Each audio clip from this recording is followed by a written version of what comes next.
Olá, bem-vindos ao podcast Família CPE. Eu chamo Maria Inês Costa, sou responsável de recursos humanos e hoje tenho connosco a doutora Joana Urpina, médica dentista, que está connosco há 22 anos.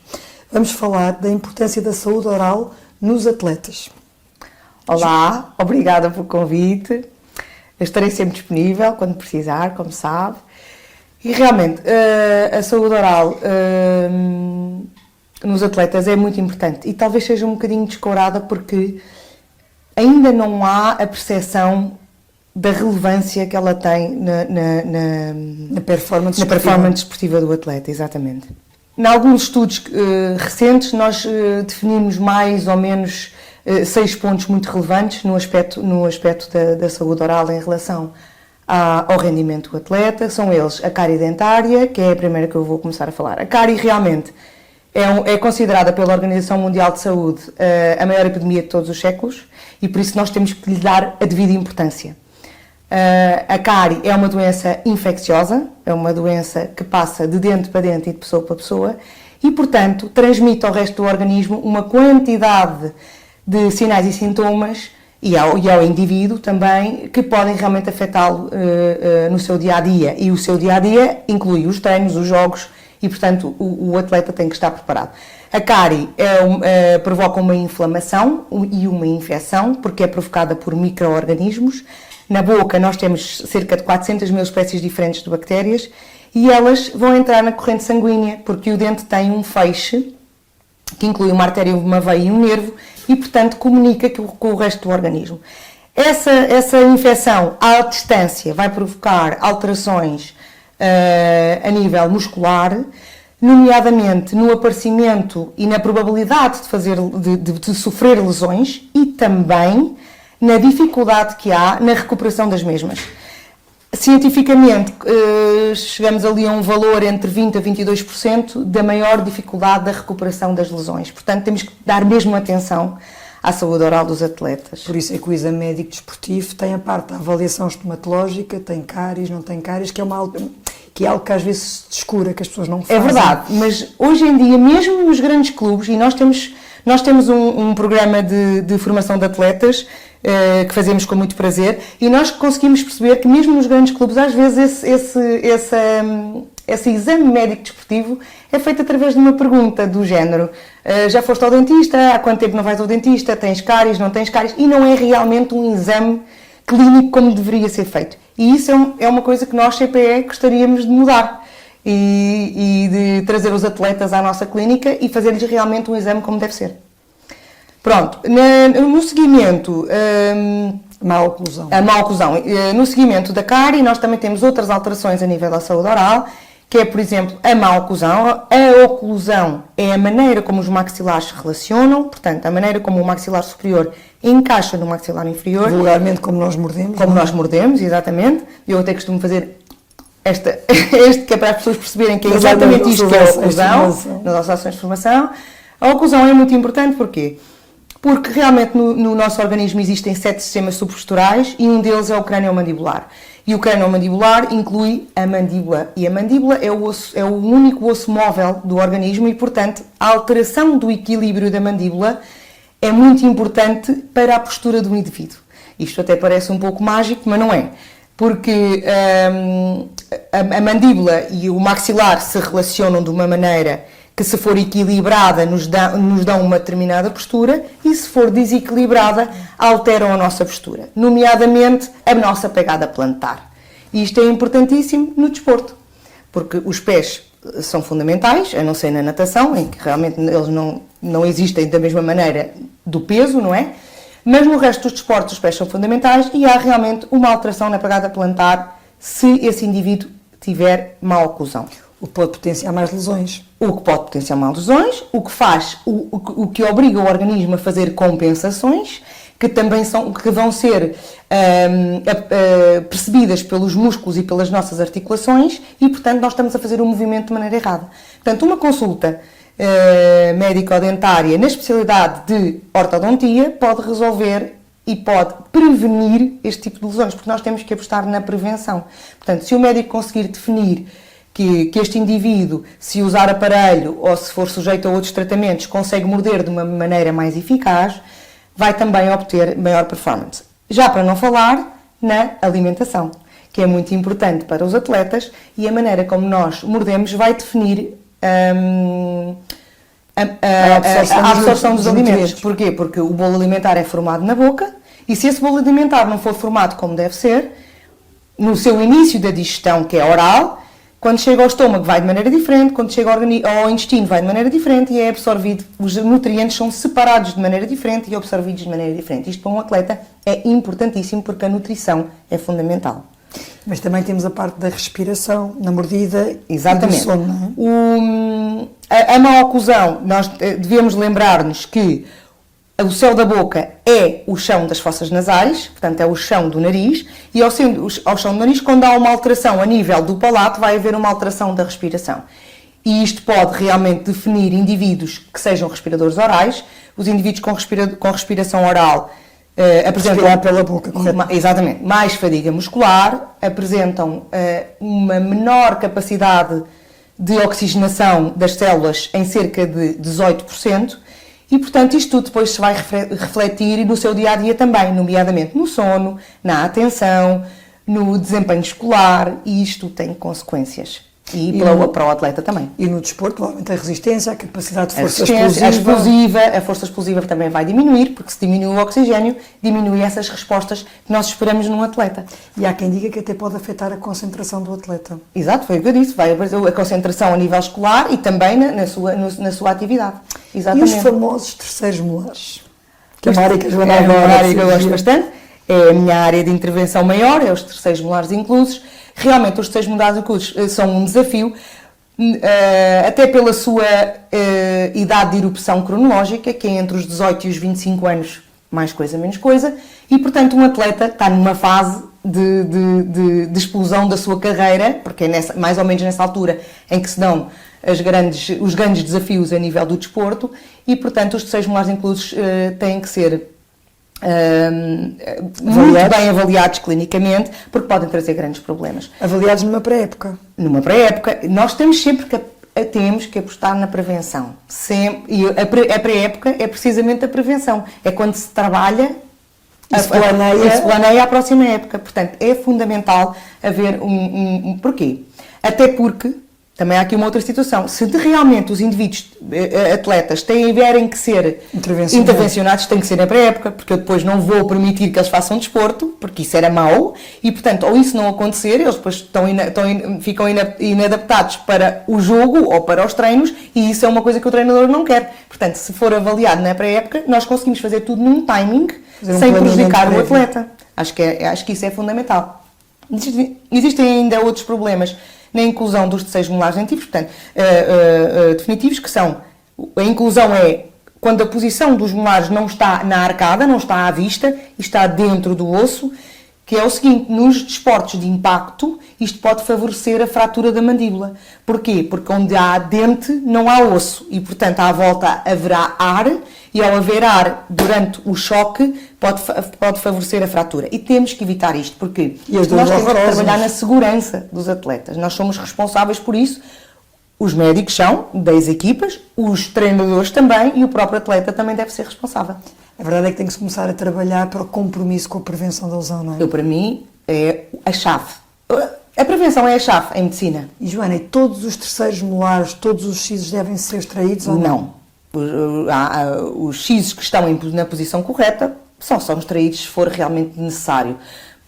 Até por algumas outras questões, porque às vezes os sisos, mesmo na posição correta, provocam alguns sintomas que nós reparamos que, quando fazemos a extração dos sisos, eles desaparecem, nomeadamente as dores de cabeça. Às vezes acontece isso. Mas não é sempre. Às vezes não temos mesmo necessidade de os extrair e não vamos fazer nada porque não tínhamos necessidade, não é? Já bem basta aquilo que temos que fazer por necessidade. Olha, mas também nos estudos, os atletas apresentam normalmente muita doença periodontal, correto? Sim. Eu costumo dizer que nós dentistas em consultório fazemos 50% e que os outros 50% têm que ser feitos em casa. E a higiene oral é uma das coisas que o indivíduo está responsabilizado de fazer diariamente, não é? Está responsabilizado nesse sentido, porque tem que fazer uma higiene oral cuidada. Quando isso não acontece, aparecem as doenças periodontais. O que são as doenças periodontais? São as doenças que afetam os tecidos moles. No organismo, os tecidos moles guiam os tecidos duros. Portanto, atenção, nós temos de ter muito cuidado com isso, porque ao ter uma doença periodontal, ao ter uma gengivite ou uma periodontite, nós estamos a pôr em risco o nosso osso e os nossos dentes. E isso realmente é um aspecto importante. A formação do tártaro é relativamente rápida a acontecer. Há pessoas até que se queixam que vêm à higiene oral e que passado 3 meses já têm tártaro. Isso acontece em alguns indivíduos, até pela constituição da saliva e também pela a falta de higiene oral, a falta do uso do fio, a falta do uso dos escovilhões nos espaços maiores, o não escovarem os dentes 2 vezes por dia, o não usarem uma pasta adequada e, portanto, as doenças periodontais também são muito importantes, porque as doenças periodontais também provocam uma inflamação, aumentam os mediadores inflamatórios e isso vai se repercutir no resto do organismo. Hoje em dia, a doença periodontal é a doença com mais expressão a nível mundial. É preocupante. Okay. Realmente até podemos levar à perca de osso e perda de dentes. Perda de dentes, exatamente, porque é a doença com mais expressão, é a doença mais comum. E 90% da população mundial tem ou já teve uma cárie. Portanto, as pessoas têm mesmo que ter cuidado com isso. Porque o facto de nós higienizarmos os dentes todos os dias, 2 vezes por dia, pelo menos, também diminui o aparecimento das cáries. E a verdade é que não podemos ter uma saúde geral, uma boa saúde geral, sem uma boa saúde oral, correto? A saúde começa pela boca. Já diziam os gregos e os egípcios, não é um conceito novo. Olha, e como é que um atleta é fator de risco em saúde oral? Muito importante. Os atletas são fatores de risco. Porquê? Porque o atleta tem necessidades diferentes dos indivíduos normais, nomeadamente nutricionais.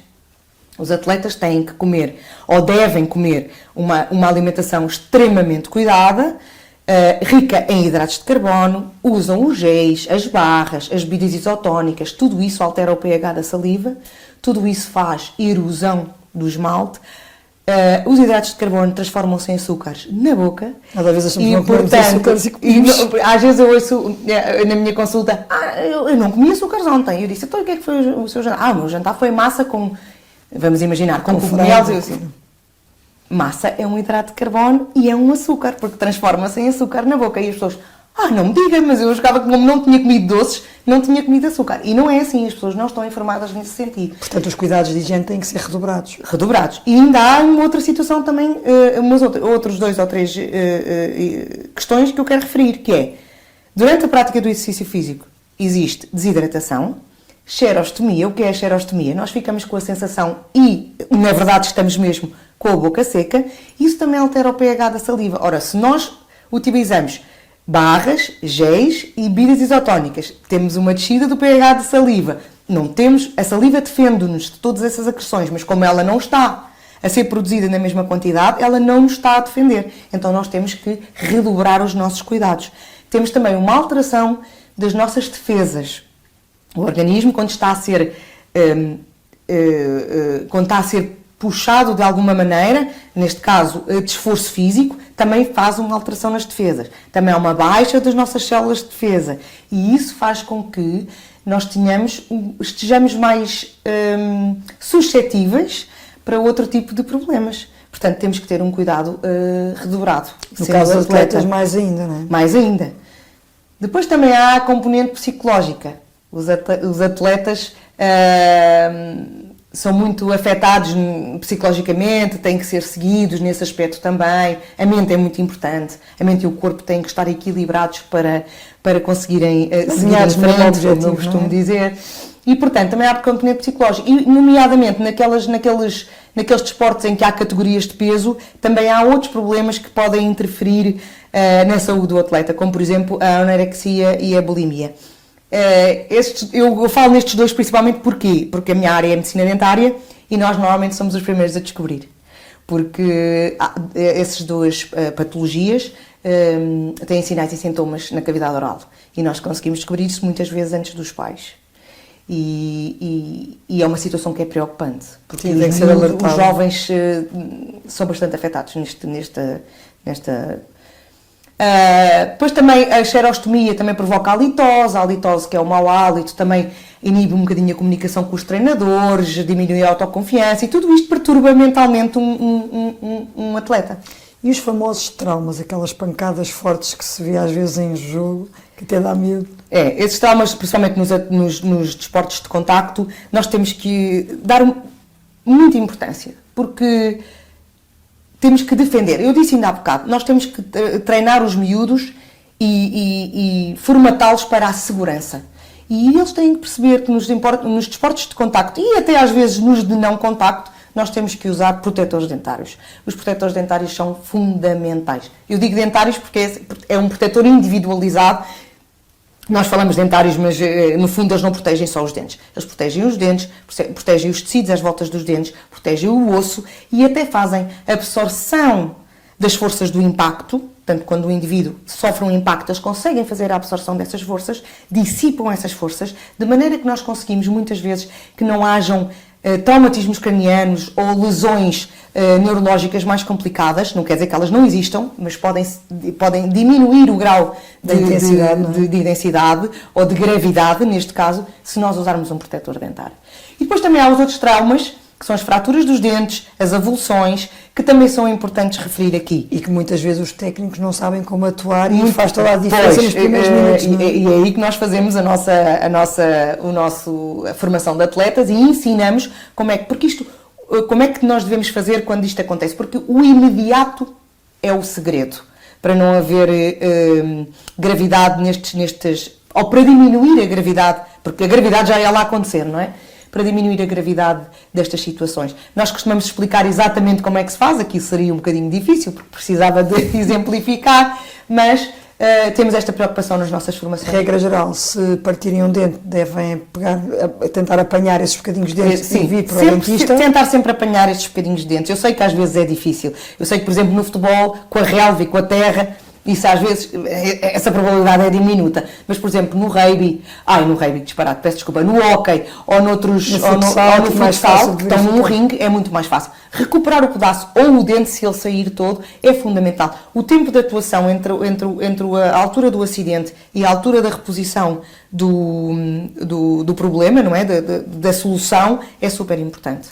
Normalmente eles têm 1 hora e meia para chegar para chegar ao dentista, salvar o dente, não é? Para conseguirmos que o dente permaneça saudável ou em boca, neste caso. Em termos de linhas gerais para os pais, de que forma é que o médico dentista pode ajudar a prevenir a lesão e, consequentemente, potenciar o rendimento desportivo com base na prevenção da lesão?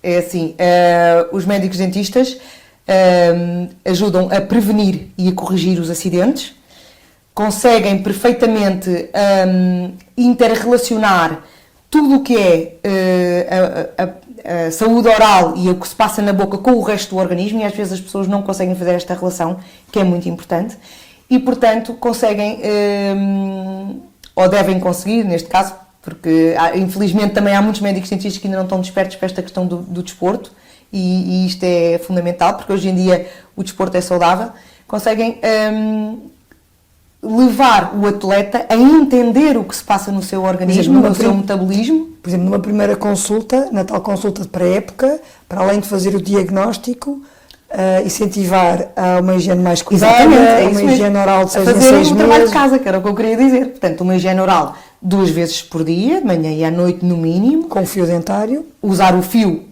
sempre antes, porque o fio tira os restos dos alimentos e a escova passa a seguir e leva o resto. Uma escova fluortada, uma escova, peço perdão, uma pasta fluortada e um bochecho adequado, se a pessoa quiser fazer, um elixir, e também ensiná-los a como se deve higienizar o protetor dentário, porque isso também é muito importante. Caso contrário, é uma fonte de bactérias, correto? Uma fonte de bactérias. Deve ser higienizado como deve ser.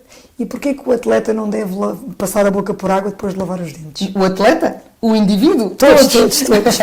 Porque nós devemos escovar os dentes e deixar a pasta. Nós devemos tirar o excesso da pasta, mas deixar a pasta em boca, porque se nós passarmos por água estamos a diminuir o efeito dos químicos que a pasta tem, químicos favoráveis, como é óbvio, do flúor, porque é assim, realmente, efetivamente, o mecânico, que é a escova, é o mais importante, mas a pasta também ajuda. Muito bem. Joana, quero-lhe agradecer e assim, espero que tenha gostado e alguma dúvida, não hesite em perguntar-nos. Obrigada.